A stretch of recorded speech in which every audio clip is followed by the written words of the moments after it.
Selamat datang di konten memagah diri sorangan. Ini sebenarnya konten aku pengen buat dari lama, pengen kaos oblongan gitu. Gemes banget ini sama urusan ya guys ya. Ternyata perlu effort banget. Ya, sesuai judul dan juga thumbnail kita akan bahas tentang SWOT analysis.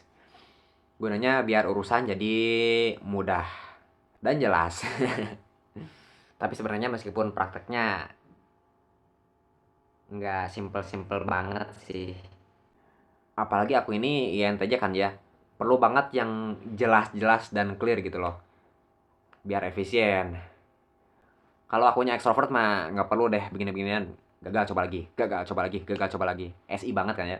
Tapi ya tahu sendirilah kita ini kan energinya terbatas. Oke, kita akan bahas tentang SWOT analysis.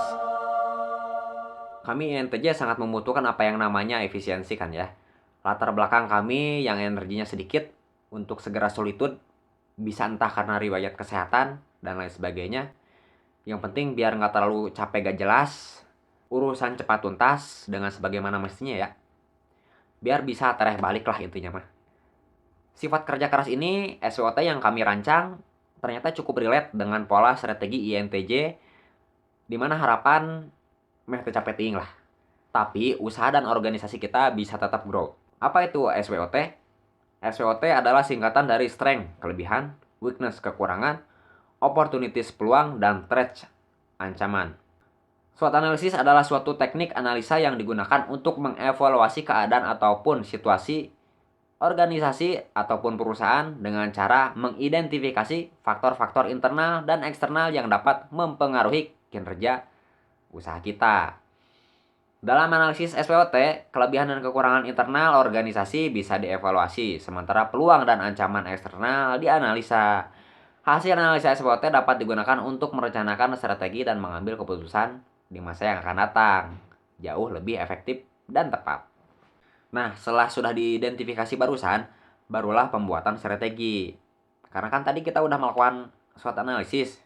Jadi, hasilnya dengan data barusan, kita bisa merencanakan strategi bisnis yang sesuai dengan situasi dan kondisi perusahaan ataupun organisasi teman-teman handle.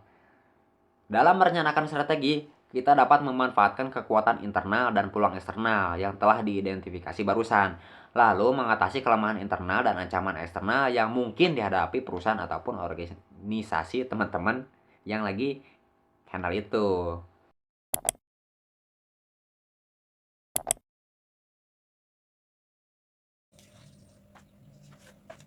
Kita udah melakukan beberapa riset dengan aku mendrawing pola yang seperti ini, mapping situasi target pasar dan juga apa yang terjadi dari perilaku karakter konsumen kita. Kita sudah membentuk desain-desain yang berbentuk seperti ini, icon-icon yang akan nanti riset terus, habiskan waktu berjam-jam untuk mencari aspek kreatif. Kita terus riset sampai otak ngebul. Riset terus, habiskan waktu berjam-jam untuk mencari aspek kreatif. Ya, meskipun video ini gambarnya burik sih. Nah, dari situ kita bisa simpulkan Pak, bahwa SWOT yang udah kita analisa barusan, dari strength kita yang udah kita rangkum, juga peluang yang sangat banyak benefitnya di sini, kita hanya memiliki satu kelemahan Pak, dan ancamannya cuma satu ini. Jadi dari weakness dan threat itu kita kecil sekali, dan dari strength dan juga opportunity, apalagi opportunity-nya lebih dari 5 poin Pak yang kita dapat, dari tristnya cuma satu. Jadi potensi kita untuk berhasil itu sangat tinggi peluangnya Pak, seperti itu. Ide Anda bagus ide Anda. Cuman ya kan kita udah melewati banyak meeting ya Pak Nedi ya. Ya cuman dari benefit yang saya lihat ini memang menguntungkan Pak ya.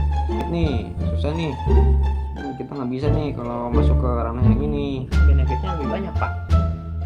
Iya memang ini kita keuntungannya lebih banyak sih, tapi ya ini berat ini nambah karyawan kita nih. bisa masih keep going kok. Kalau nambah tukaran aja beban ini buat bisnis saya bisa Pak Nedi, bisa jalan.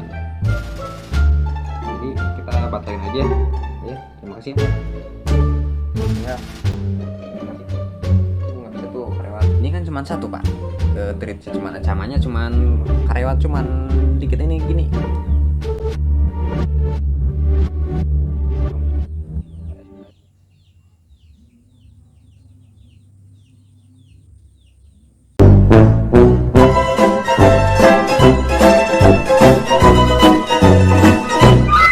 A few moments later. Sebenarnya ada hal yang dimana saya kena skak sama INTP nih guys. Dan saya sebenarnya setuju dengan apa yang dikatakannya, dimana kami yang INTJ ini di notice sama INTP ternyata lagi NIFI loop. Ya gimana enggak anjir, kita lagi frustasi banget gitu pas kita mengapply SWOT analisis yang tetap berujung kegagalan. Ternyata meskipun sudah pakai SWOT analisis masih tetap bisa gagal ya. Ya gak apa-apa lah, namanya juga kita udah coba, jangan kapok. Tetap melakukan perbaikan minor maupun mayor. Karena dengan kita tidak gegabah itu ada kepuasan tersendiri guys. Jadi benar-benar kita tahu gagalnya kita di mana. Jadi benar-benar kita bisa seefisien mungkin sebenarnya apa yang kita tuju, karena kita judging J dominan, bukan perceiving dominan. Untuk eksekusinya nggak harus banget kayak contoh kayak saya. Kalian boleh sekreatif mungkin, nggak ada patokan. Terpenting matriksnya yang itu tadi, yang jadi marking pointnya.